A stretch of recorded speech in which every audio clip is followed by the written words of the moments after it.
Salut, que faire au potager au mois de mars?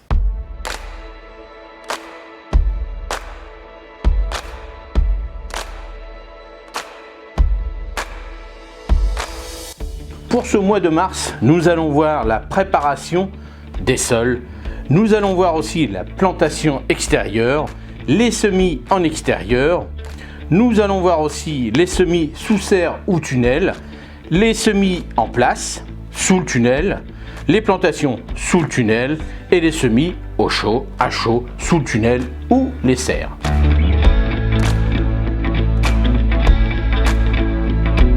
Alors là, vous voyez, j'ai remis le chapeau, j'ai remis le tablier, ça sent bon, mais attention, attention, le mois de mars n'est pas encore un mois favorable pour se lancer à corps perdu au potager.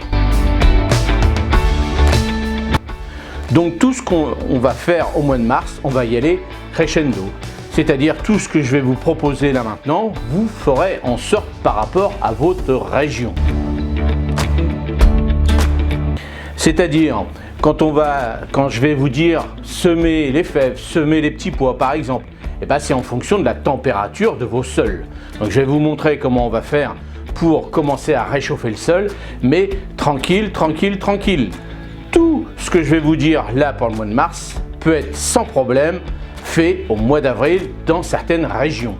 Donc vous ne précipitez pas en voyant des vidéos où les gars ils commencent déjà à faire à gauche à droite. Regardez bien vous ce que vos voisins font si vous êtes débutant. Rappelez-vous ce que vous avez noté dans vos calendriers. Donc on y va tranquille, tranquille, tranquille. Allez, c'est parti, on attaque le mois de mars.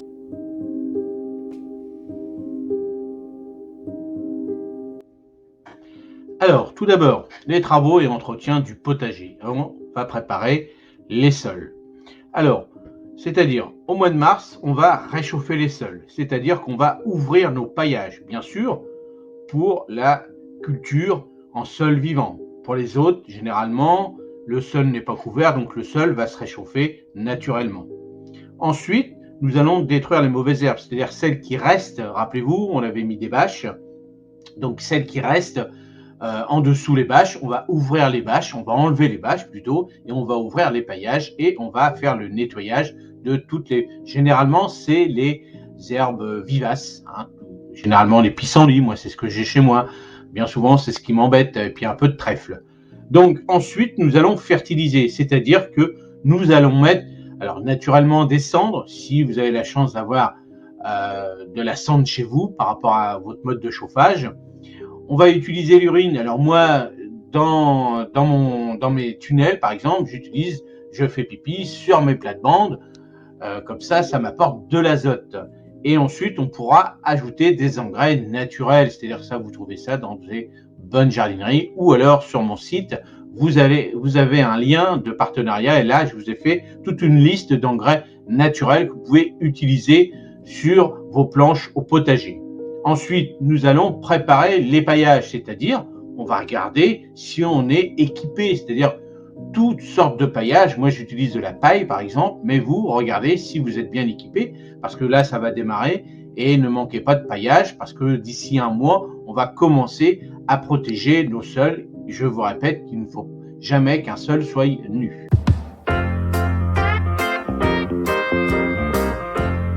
Ensuite, nous allons faire les premières plantations à l'extérieur. Donc pour les légumes, par exemple, nous allons planter l'ail, l'asperge, les échalotes, les laitues qu'on a semées au mois de janvier et au mois de février. Là, on va les repiquer.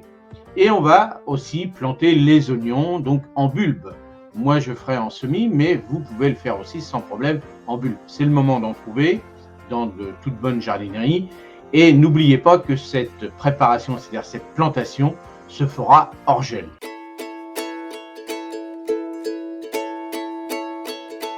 Ensuite, nous allons faire les plantations à l'extérieur des plantes aromatiques. N'oubliez pas que les plantes aromatiques vous permettent de protéger sur l'ensemble des odeurs qu'ils vont apporter. L'ensemble de vos potagers va être protégé avec les plantes aromatiques. Et bien sûr, les plantes aromatiques vont agrémenter vos salades et vos plats. C'est super, ça change complètement le goût d'un plat. Quand vous mettez tout simplement une petite ciboulette dans une tomate, par exemple, c'est magnifique et c'est super bon. Donc alors là, je vous ai fait la liste de tout ce que vous pouvez semer, toutes celles que vous pouvez planter par contre. Donc, l'ail perpétuel, l'ail des ours, l'oignon, le poireau rocambole, la ciboulette, la ciboule, la ciboulaille, l'estragon, rhubarbe, mélisse, menthe, fenouil, origan, persil, thym, laurier sauce, romarin, lavande, oseille, sauge. Bien sûr, n'oubliez pas, c'est en godet. Et bien sûr, si vous faites ça à l'extérieur, il faudra le faire en période hors gel. Et si vous entendez qu'il y a un petit peu de gelée, reportez bien sûr, en fonction de votre région, cette plantation. Et si vous avez planté, n'oubliez pas de mettre un petit voile d'hivernage, un petit voile de forçage dessus.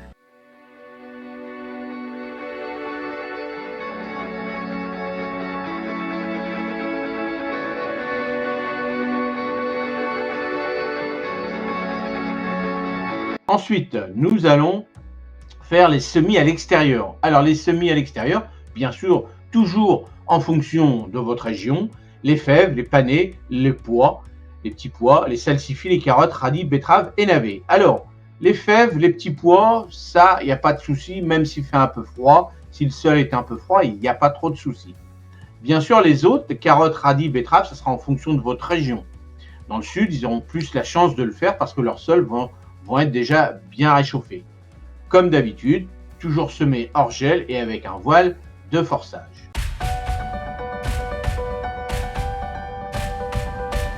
Ensuite, quels semis à l'extérieur pour les aromatiques? Donc on pourra faire les semis de persil, cerfeuil, aneth, coriandre, oseille. Bien sûr, il faudra quand même avoir une petite température du sol au-dessus de 10 degrés pour bien réussir ces semis. Sinon, attendez un petit peu par rapport à votre région. Si cette température n'est pas encore atteinte dans votre sol, on reporte sans problème. Vous ne serez pas en retard, vous inquiétez pas.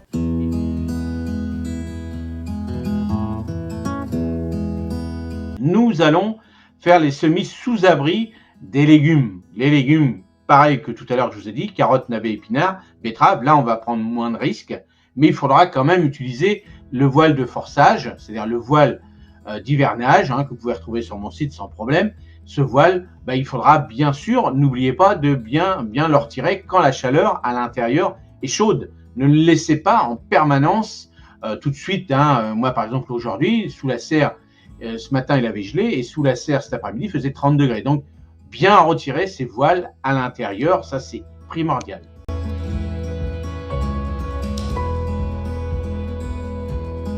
Ensuite, nous allons faire quelques semis sous abri en pépinière, c'est-à-dire en pépinière. On aura toujours un petit coin de pépinière, c'est-à-dire qu'on va semer les poireaux, on va faire les salades, on va faire les choux, alors directement en pleine terre ou alors dans des godets. Mais ça, on va les ranger, donc on appelle ça une petite pépinière qui pourra être remis par la suite en pleine terre, à l'extérieur, dans notre potager. Donc bien sûr, toujours avec un voile d'hivernage.